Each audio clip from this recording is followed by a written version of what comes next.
사랑하는 형제자매 여러분, 오늘은 우리 주님께서 말씀하신 대로 죽은 자 가운데서 다시 살아나셔서 잠든 사람들의 첫 열매가 되신 부활절 두 번째 주일입니다.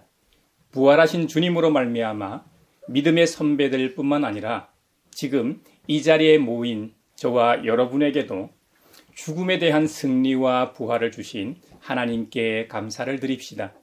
그리스도의 십자가 순환과 부활을 통해 영원한 생명을 주신 하나님 아버지께서 우리를 부르십니다. 이제 우리의 마음과 뜻을 다하여 영과 진리로 주님을 찬양하며 예배합시다. 아멘. 사도신경으로 우리의 신앙을 고백합시다. 나는 전능하신 아버지 하나님 천지 창조주를 믿습니다. 나는 그의 유일하신 아들 우리 주 예수 그리스도를 믿습니다. 그는 성령으로 잉태되어 동정녀 마리아에게서 나시고 본디오 빌라도에게 고난을 받아 십자가에 못 박혀 죽으시고 장사된 지 사흘 만에 죽은 자 가운데서 다시 살아나셨으며 하늘에 오르시어 전능하신 아버지 하나님 우편에 앉아 계시다가 거기로부터 살아있는 자와 죽은 자를 심판하러 오십니다. 나는 성령을 믿으며 거룩한 공교회와 성도의 교제와 죄를 용서받는 것과 몸의 부활과 영생을 믿습니다. 아멘. 부활의 주님 나타나시사 두려움과 의심 물리치셨네. 주의 교회 기뻐 찬송하여라. 다시 사신 주님 죽음 이겼네. 주님께 영광. 다시 사신 주 사망 권세 모두 이기시었네. 주님 간구합니다. 우리를 구원하여 주십시오. 주님 간구합니다. 우리를 형통하게 해주십시오. 주님의 이름으로 오는 이에게는 복이 있다.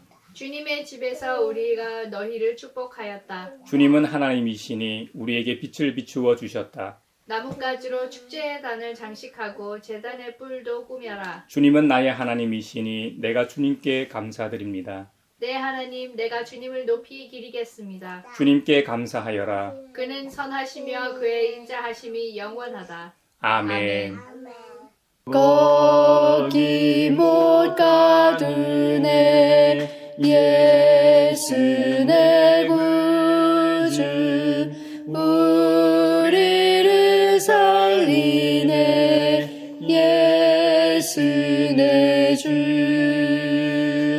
원수를 다 이기고 무덤에서 살아나셨네. 어둠을 이기시고 나와서 성도와 함께 길이 다스리시네. 사셨네. 예수 다시 사셨네. 자비로우신 하나님, 지난 한 주간에 우리의 삶을 성찰하며 회개의 시간을 주시니 감사합니다. 서로 사랑하라고 말씀하셨는데 사랑하지도 화목하지도 세상에 하늘의 평화를 전하지도 못했습니다. 하나님을 기쁘시게 하기는커녕 죄악된 길로만 다름질한 것 같아 죄송한 마음뿐입니다. 사랑하는 형제자매 여러분, 저 높은 곳을 향하여 날마다 나아가는 우리가 되기를 바라며 주님 앞에 이제 우리 죄를 고백합시다. 용서하시는 하나님이시며 은혜로우시며 긍휼히 여기시며 더디 노하시며 인자가 풍부하신 하나님, 우리 죄를 용서하시고 모든 불의에서 우리를 깨끗하게 해주시옵소서. 내 마음속을 비추시는 주님, 어둠에서 나를 지켜주소서. 내 마음속을 비추시는 주님 당신 사랑 안에 쉬리라. 내 맘속을 비추시는 주님 어둠에서 나를 지켜주소서. 내 맘속을 비추시는 주님 당신 사랑 안에 쉬리라.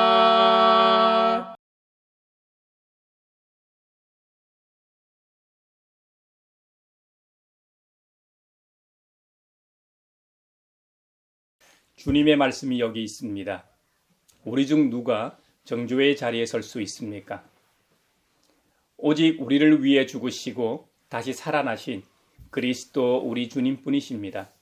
그 주님께서 나도 너를 정죄하지 아니하노니 가서 다시는 죄를 범하지 말라고 말씀하셨습니다. 그 주님께서 우리의 죄를 용서하셨음을 주님의 이름으로 선언합니다. 아멘. 길과 진리 되신 주 할렐루야. 우리 부활하겠네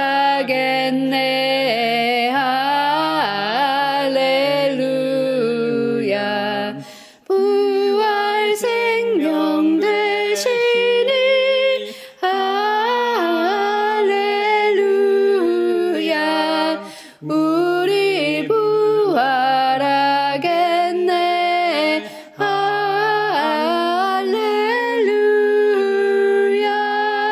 할렐루야. 오늘 우리에게 주신 첫 번째 말씀은 사도행전 5장 27절에서 32절입니다.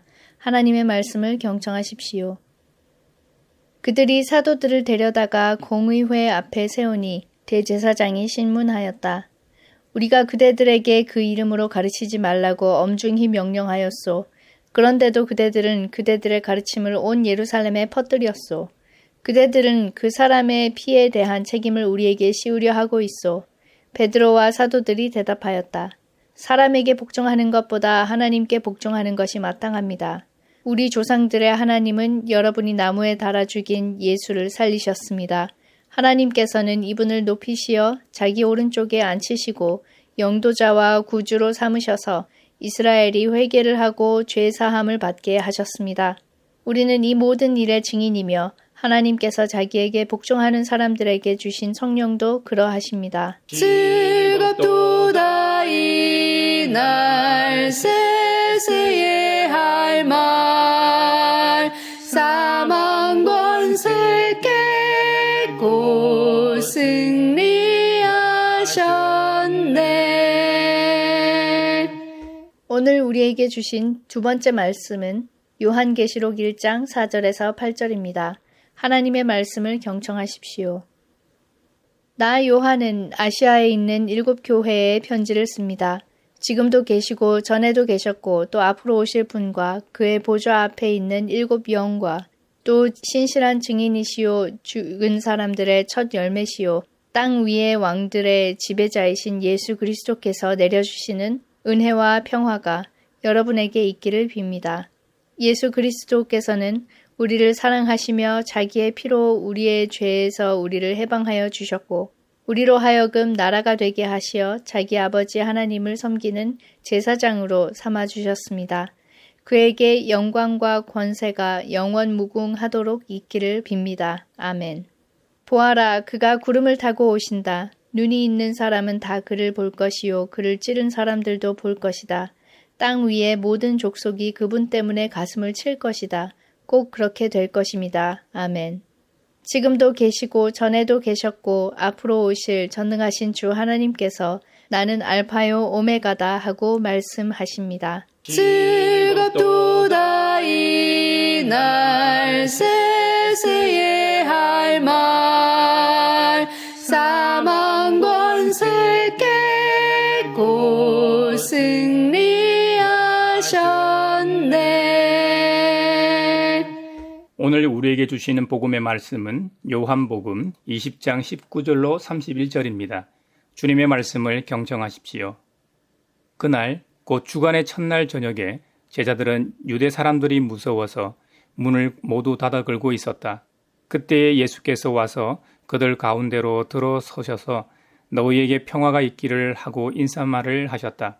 이 말씀을 하시고 나서 두 손과 옆구리를 그들에게 보여주셨다. 제자들은 주님을 보고 기뻐하였다. 예수께서 다시 그들에게 말씀하셨다. 너희에게 평화가 있기를 빈다. 아버지께서 나를 보내신 것 같이 나도 너희를 보낸다. 이렇게 말씀하신 다음에 그들에게 숨을 불어넣으시고 말씀하셨다. 성령을 받아라.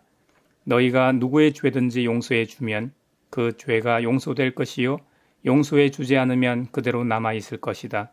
12 제자 가운데 하나로서 쌍둥이라고 불리는 도마는 예수께서 오셨을 때에 그들과 함께 있지 않았다.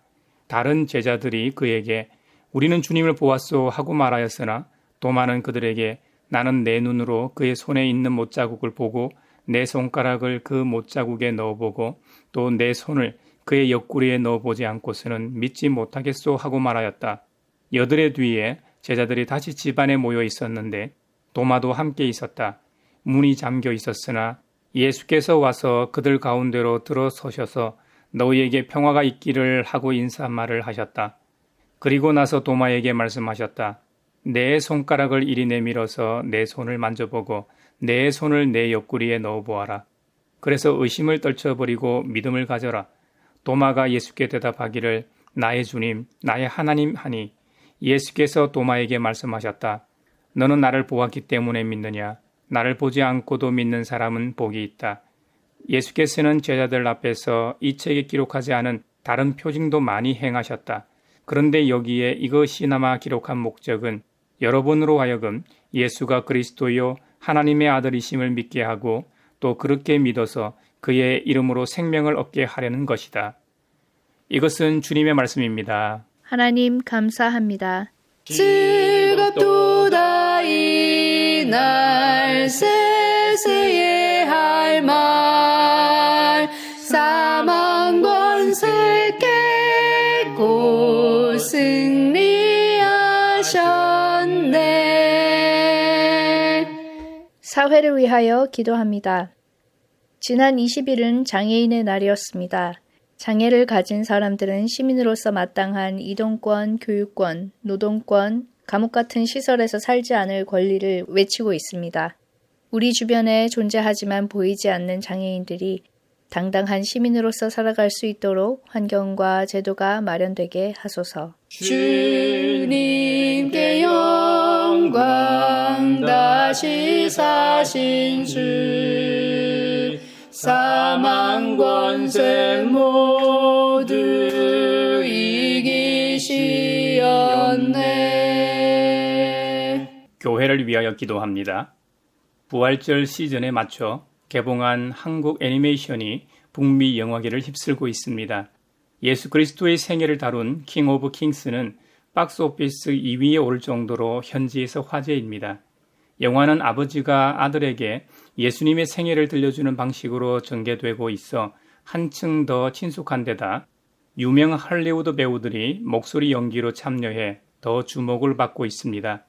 이제는 하늘의 사랑과 복음을 전하는 도구로 문화대중예술 분야를 적극 활용해 사람들에게 다가가게 하시고 이를 위해 교회의 인적 자원과 재정을 적극적으로 사용해 지경을 넓혀가는 교회가 되게 하소서. 주님께 영광 다시 사신 주 사망 권세 모두 이기시었네. 세계를 위하여 기도합니다. 트럼프를 미국 대통령으로 지지한 강력한 세력 중 하나는 머스크와 같은 신기술 기업 CEO들입니다. 그들은 민주당의 규제에 반대해 공화당을 찍었고 이제는 미국 시민의 건강보험 데이터 등 개인정보를 독점하려고 합니다. 전 세계의 데이터를 기업의 이윤을 위해 AI 기술에 학습시키면 공공의 데이터가 어떻게 쓰여질지 염려가 됩니다. AI 기술을 쓰기 위해 어마어마한 에너지와 물이 필요하기 때문에 기후위기 대응은 이제 뒷전이 된 듯합니다. AI를 학습시킨 데이터를 어디서 가져왔는지, 어떻게 쓰이는지, 그리고 이 기술을 가능하게 하는 에너지를 어디서 구할 것인지는 지구 생존의 문제이기에 우리는 더 많은 시간과 논의가 필요합니다. 전 세계가 창조 세계의 안전과 평화를 위해 미국과 몇몇 초국가 기업들의 횡포를 막기 위해 연대하게 하소서. 주님께 영광 다시 사신 주 사망 권세 모두 이기시었네. 지난 한 주간 부활의 주님과 동행하면서 행복한 시간들을 보내셨는지요? 요한복음에 기록된 부활에 관한 기사를 보면 부활하신 예수님께서 제자들이 모여있는 자리에 처음으로 나타나셨습니다. 그런데 그곳에는 도마가 없었습니다. 부활하신 예수님을 만난 다른 제자들이 주님께서 여자들이 말하는 대로 진짜로 살아나셨다고 증언해도 도마는 도무지 믿질 않았습니다.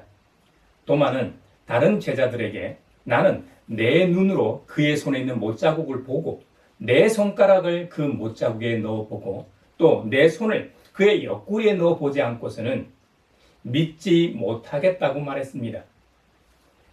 이런 반응, 이런 모습이 도마만의 모습일까요? 바로 저의 모습이고 여러분의 모습입니다. 그래서 예수님께서는 부활 후 처음 제자들을 만난 이후 8일 만에 다시 제자들을 찾아오셨는데 그 자리에는 의심 많은 도마도 있었습니다. 주님은 처음 오셨을 때처럼 너희에게 평화가 있을지어다 라고 말씀하셨던 것처럼 이번에도 동일하게 너희에게 평화가 있을지어다 하고 평화의 인사를 나누셨습니다. 그러고 나서 도마에게 말씀하십니다. 네 손가락을 이리 내밀어 내 손을 만져보고 네 손을 내 옆구리에 넣어보아라. 그래서 의심을 떨쳐버리고 믿음을 가지라고 말씀하셨습니다. 도무지 믿지 않던 도마도 이제야 주님의 부활을 믿었습니다. 그리고 고백합니다. 나의 주님, 나의 하나님이십니다. 이런 신앙 고백을 우리도 할 수 있기를 바랍니다. 주님은 도마의 신앙 고백을 듣고 이어서 말씀하십니다. 너는 나를 보았기 때문에 믿느냐?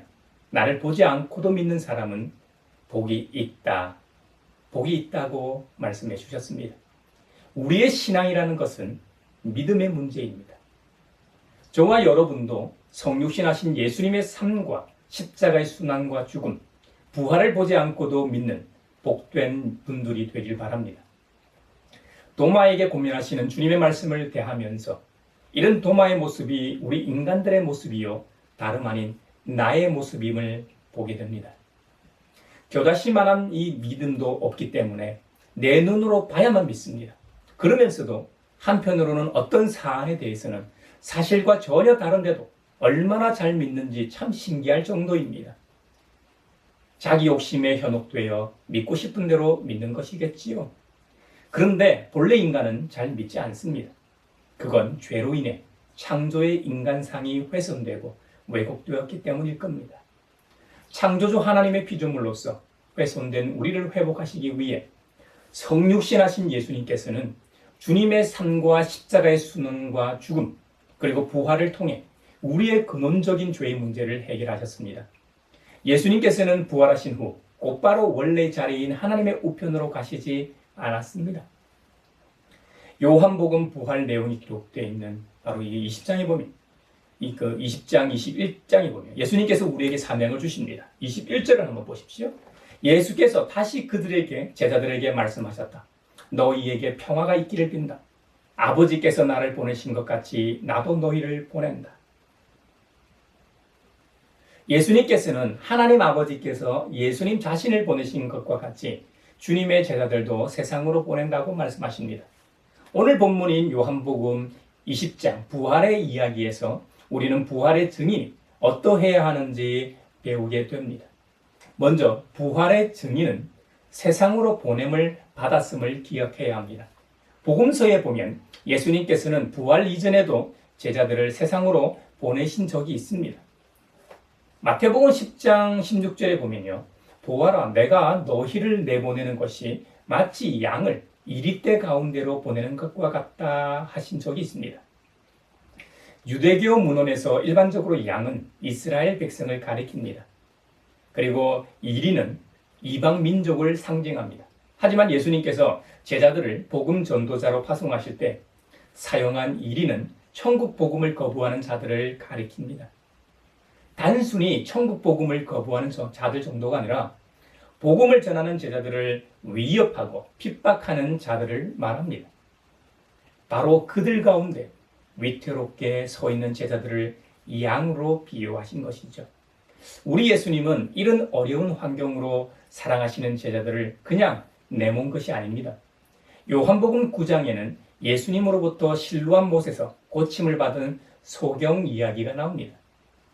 그 실로암 뜻이 보냄을 받았다입니다. 기적이 일어난 곳이 실로암이죠. 실로암은 보냄을 받은 곳이고 그곳에서 기적이 일어났다면 보냄을 받는 곳에서는 기적이 일어난다는 말이 됩니다. 물론 그렇다고 항상 기적이 일어난다는 말은 아닙니다. 가시적인 기적만을 말하는 것도 아닙니다. 기적 중에 가장 큰 기적이 우리 자신이 구원받은 것입니다. 마귀에게 속한 마귀의 자녀에서 하나님의 자녀로 변화된 신분이 가장 큰 기적 아닙니까? 그리고 매일매일 부활하신 그 주님이 거룩한 영으로서 우리와 항상 함께 하신다는 사실은 또 얼마나 큰 은혜요 기적입니까? 더구나 생명을 살리는 복음 전도의 사명과 그 일 자체가 기적의 사건입니다. 제가 기적이라고 말했다고 해서 너무 기적이라고 하는 단어에 꽂히시지 않길 바랍니다. 실로암이라는 말은 원래 밖으로 내보낸다라는 뜻의 히브리어 샬라흐를 헬라어 음역인 아페스탈메노스로 번역하면서 보냄을 받았다가 된 것입니다.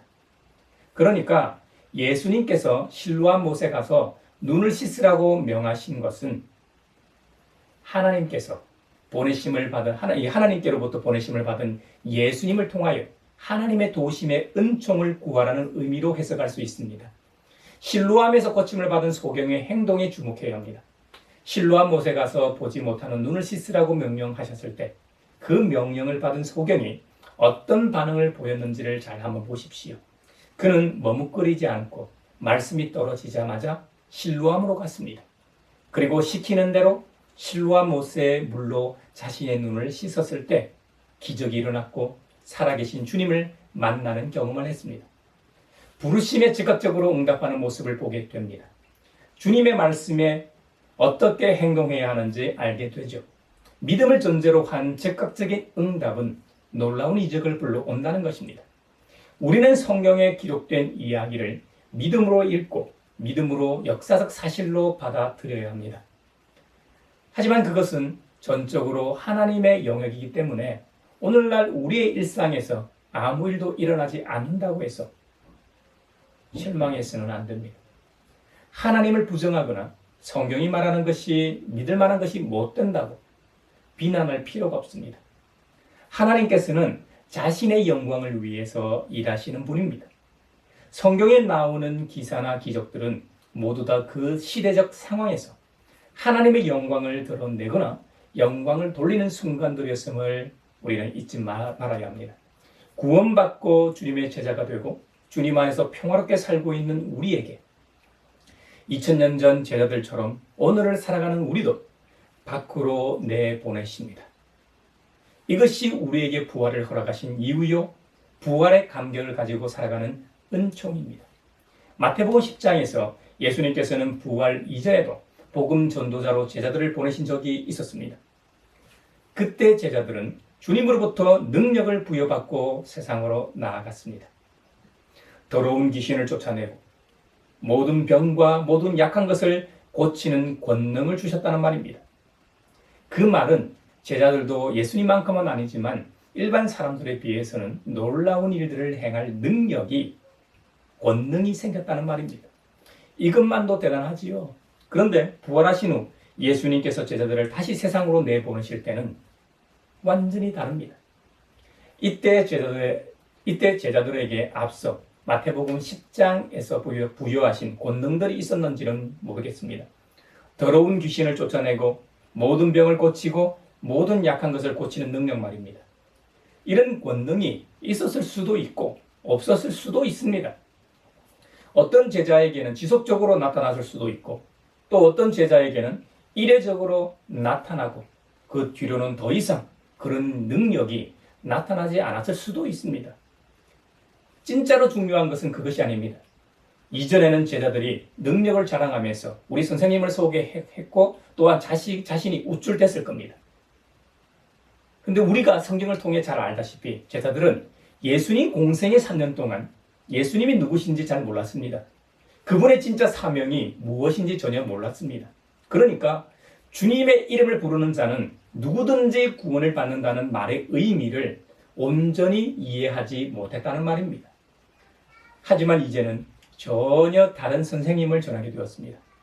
그들이 설사 놀라운 권능으로 더러운 귀신을 쫓아내고 약하고 병든 자들을 엄청나게 고친다고 해도 부활을 경험한 제자들에게 그것 자체가 중요했을까요? 질병이 낫는다고 해도 결국 죽습니다. 귀신을 쫓아내므로 자유를 얻는다고 해도 영원한 자유와 비교할 수 있겠습니까?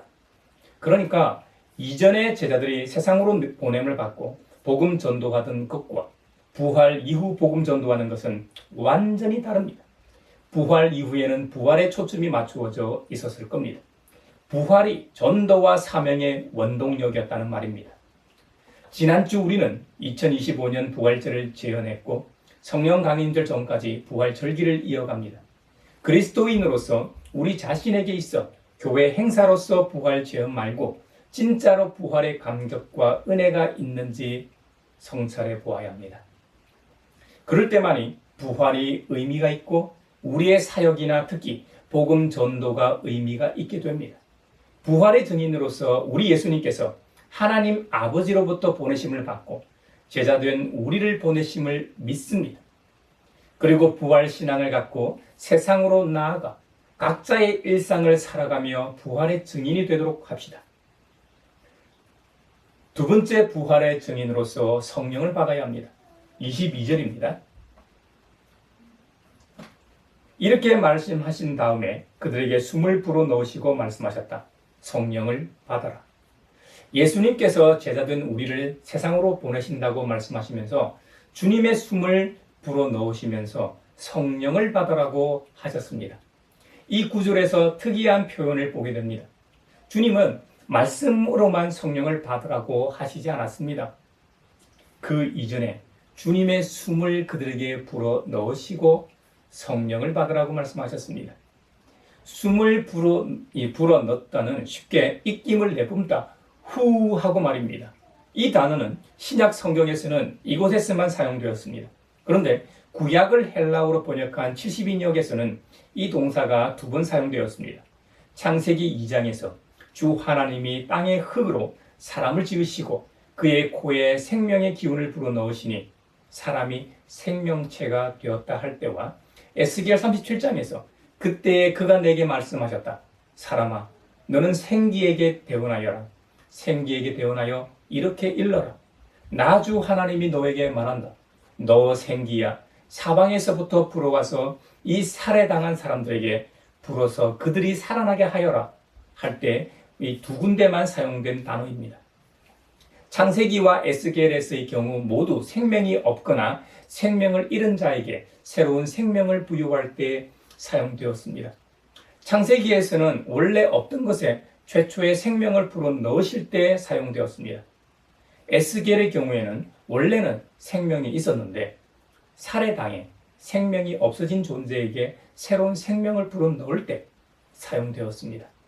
구약에서는 육적인 생명과 관련해서 사용된 데 비해 신약에서는 영적 생명과 관련해서 성령을 부여하는 일에 있어 사용된 점이 다릅니다.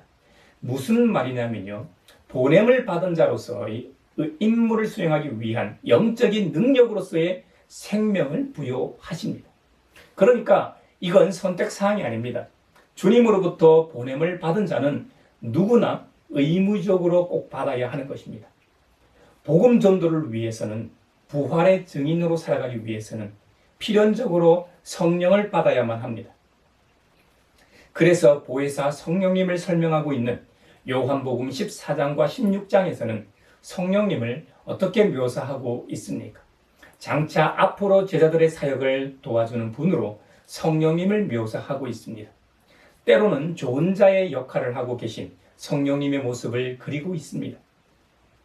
여러분, 부활하신 주님으로부터 성령을 받아 새롭게 창조된 사도들은 영적 세계에 대한 책임을 선생님 대신해서 수행하게 되었습니다. 이제 제자들은 인간적인 지혜나 말의 능력으로 사명을 감당하는 것이 아닙니다. 오직 성령의 능력으로 하늘의 일을 감당하는 것입니다. 우리 가양교회 공동체와 모든 믿음의 형제자매들이 성령의 능력으로 우리 각자의 일상을 살아갈 수 있기를 바랍니다. 우리 가양교회가 성령을 받은 성령 공동체로서 부활을 증언하는 하늘의 나팔이 되기를 바랍니다. 세 번째로 부활의 증인으로서 용서할 수 있어야 합니다. 23절입니다. 너희가 누구의 죄든지 용서해 주면 그 죄가 용서될 것이요 용서해 주지 않으면 그대로 남아있을 것이다. 그대로 남아있을 것이다 하고 말씀하셨습니다. 용서하면 사해지고 그대로 두면 용서받지 못하거나 좋게 말해도 보류된다는 것이죠. 우리가 살아가는 일상에서 서로 관계를 맺고 살아가기 마련입니다. 무슨 일이든 잘못하게 되면 잘못한 사람이 용서를 구할 때 피해를 입은 쪽이 용서해야만 그 잘못이 사해지죠. 그런데 피해를 입은 쪽에서 용서해 주지 않으면 그 잘못이 그대로 남아있죠. 관계 회복이 될 수가 없게 됩니다. 가톨릭에서는 이 구절을 베드로 한 사람에게 할당된 표현으로 보는 경향이 있습니다.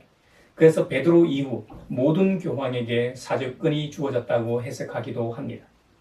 그러나 마가복음 2장 중풍병자를 고치신 이야기에서 보듯이 죄사함에 대한 고난은 이 피조물에게 있지 않습니다. 예수님께서 가버나움 한 집에서 말씀을 전하고 계셨습니다. 아마도 그 마을의 회관이나 가장 규모가 큰 집이었던 것 같습니다. 많은 사람이 그 자리에 모여 있었다고 성경은 기록하고 있기 때문이죠. 중풍병을 앓고 있는 환자의 친구들이 자기네 친구를 불쌍히 여겨 침상채 짊어지고 메고 왔습니다. 그런데 너무 많은 사람이 이 집 안에 모여 있었기 때문에 집 안으로 들어갈 수가 없었습니다. 그래서 이 내 친구는 그 집의 지붕을 걷어내고 구멍을 뚫고서라도 달아내려 예수님께 고쳐달라고 부탁해야 하겠다고 결정하고 실행에 옮겼습니다. 그곳에 모인 사람들은 그 광경을 보고 소란스러워졌고 누구는 안전상 목소리를 높이기도 했을 겁니다. 그러나 예수님께서는 정황을 아시고 그들의 믿음을 보시고 도리어 칭찬하셨습니다. 그리고 중풍병 환자에게 말씀하시길 이 사람 내 죄가 용서받았다고 하셨습니다. 이 말을 듣고 율법학자 몇 사람이 마음속으로 의아하게 생각하며 이 사람이 어찌하여 이 말을 한단 말이요. 하나님을 모독하는구나. 하나님 한 분밖에 누가 죄를 용서할 수 있는가 하고 반문한 내용이 나옵니다. 구약에서는 하나님만이 죄를 용서하시고 구원하시는 분으로 나오기 때문입니다. 죄를 용서하는 것은 하나님만이 가지신 이 특권이었기 때문에 율법학자들이 그렇게 생각했던 것은 너무나 당연합니다. 구약을 봐도 교황에게만 죄를 용서하는 이 사주권이 있다는 말씀으로 볼 근거가 없다는 것이죠. 그런데 우리 모두에게 해당하는 점은 우리 자신에게는 용서할 능력이 없다는 것입니다. 아주 작은 일에 대해서는 고민 없이 쉽게 용서할지도 모릅니다. 많은 버스 안이나 지하철 안에서 옆 사람이 실수로 내 발을 밟았을 때 그리 어렵지 않게 괜찮다고 할 수 있을 겁니다. 그런데 손양훈 목사님 같이 자신의 첫째 아들, 둘째 아들을 죽인 원수를 용서할 수 있습니까? 이건 인간의 힘으로는 절대로 불가능한 일입니다. 하나도 아니고 둘을 말이죠. 그것도 첫째 장남을 중시하던 시절에 그 아들을 죽인 원수를 어떻게 용서합니까? 손양훈 목사님은 어떻게 용서할 수 있었을까요? 자신의 힘으로 용서한 게 아닙니다. 부활의 주님이 제자들에게 숨을 불어 넣으시며 받으라고 하신 성령님이 손양훈 목사에게 내주하고 계셨기 때문에 가능했습니다. 그 성령의 능력으로 원수를 용서하고 그를 양아들 삼아 먼저 보낸 두 아들의 몫의 사랑을 양아들에게 베풀었던 것입니다. 그렇게 볼 때 용서하는 문제는 문맥상 성령님의 내주하심과 그 사역의 내용을 표현한 것으로 성령을 받으라고 명령하신 22절의 말씀과 연관해서 해석하는 것이 타당합니다. 예수님께서 불어넣으신 성령의 내주하심과 도우심이 없고서는 사역을 감당할 수 없습니다. 그렇기 때문에 선생님으로부터 보내심을 받은 제자들이 보냄을 받은 자로서 말이죠. 사역을 온전히 감당하기 위해서는 성령을 반드시 받아야 했고 그 능력으로 용서할 수 있었던 겁니다. 사도행전 7장에 나오는 초대교회의 스데반 집사님이 어떻게 돌에 맞아 죽어가는 상황에서도 용서의 능력을 보일 수 있었을까요? 스데반 집사 역시 성령 충만함으로 용서했다고 성경은 기록하고 있습니다. 예수님께서 성령의 내주하심을 강조하신 다음에 바로 죄사함의 권세에 대해 언급하신 이유는 인간 스스로가 타인의 죄사함에 관여할 수 없기 때문입니다. 오직 믿음의 사람인 성도 안에 계시는 성령님만이 그 일을 할 수 있음을 보여주는 강력한 증거입니다. 이것은 인간을 매개로 해서 하나님이 하시는 일임을 보여주는 증거이기도 합니다. 죄사함은 성령의 사역으로서 제자들의 복음 선포 행위를 통해서 이루어집니다. 제자들의 복음 선포 행위가 주체가 아니라 성령의 능력으로 그 사역을 행하시는 하나님의 주권적 사역임을 보여줍니다. 그러니까 제자들이 죄를 용서하는 것이 아니라 죄를 용서하시는 분은 하나님이심을 우리는 알아야 합니다. 죄사함을 선포하는 행위는 어느 특정인에게만 주어진 권한이 아닙니다. 저 같은 목회자만 전하는 특권이 아닙니다. 가톨릭이나 성공회와 같은 교회에서 최고 성직자인 주교나 대주교만 죄사함을 선포하는 특권이 있는 것이 아닙니다. 모든 주님의 제자가 가질 수 있는 특권입니다. 아니, 주님의 제자라면 모두가 죄사함을 선포해야 하는 의무가 있습니다. 말씀을 끝맺으면서 다시 한번 말씀드리지만 우리 자신 스스로 죄를 용서하는 능력이 있거나 주체라는 말이 아닙니다. 죄 용서는 성경에 기록된 대로 오직 하나님께 있습니다. 다만 우리는 죄를 용서하시는 하나님을 선포하고 하나님께서 그분의 아들을 통해 죄를 용서하신다는 사실을 전하는 복음의 입으로서 특권을 지니고 있다는 사실입니다. 부활절 두 번째 주간을 보내는 우리 모두가 우리 각자의 일상에서 복음을 전함으로써 죄에 억눌린 사람들에게 자유가 있기를 바랍니다. 주님의 평화가 여러분과 함께하길 축원합니다.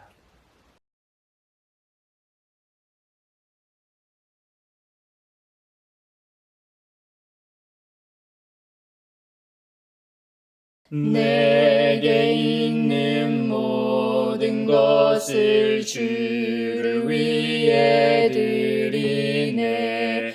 주의 성령 충만하게 내게 내려주소서. 주께 드리네. 주께 드리네. 사랑하는 구주 앞에 모두 드리네.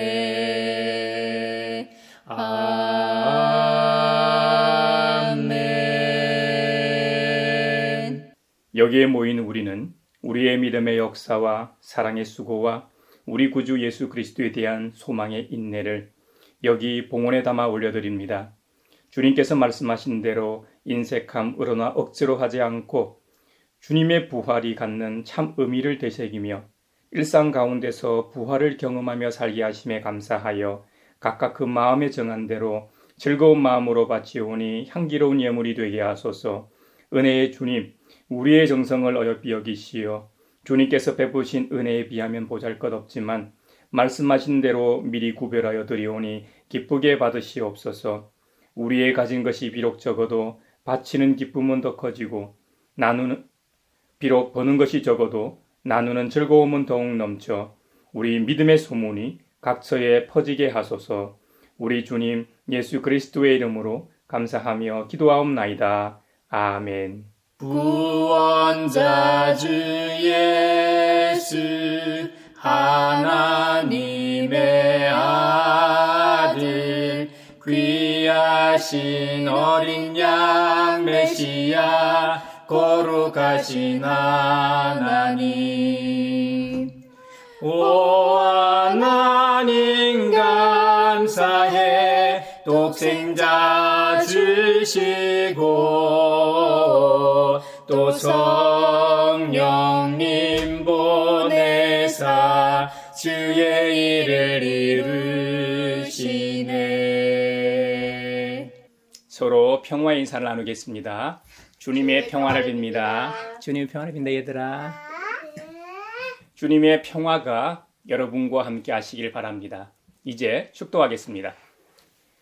우리를 하나님 나라의 백성으로 부르신 하나님께서 여러분에게 복의 복을 내려주셔서 언제 어디서나 여러분을 지키시기를 원하며 주님께서 그분의 인자한 얼굴을 여러분과 여러분의 자녀와 그 가정에 비추사 필요에 따라 물질과 건강과 은혜 베푸시기를 원하며 주님의 몸된 하나의 거룩하고 보편적인 사도적인 모든 교회와 함께 하시길 원하며 지금 이 시간에도 하나님 나라와 예수 그리스도 복음 전파를 위해 애쓰며 수고하고 있는 모든 선교사들과 함께 하시길 원하며 오늘 말씀처럼 부활의 증인으로서 세상으로 보냄받아 성령의 권능으로 서로 용서하며 하나님의 용서하심을 선포하는 사람들 위에 평강 주시기를 성부와 성자와 성령의 이름으로 축원하옵나이다. 아멘.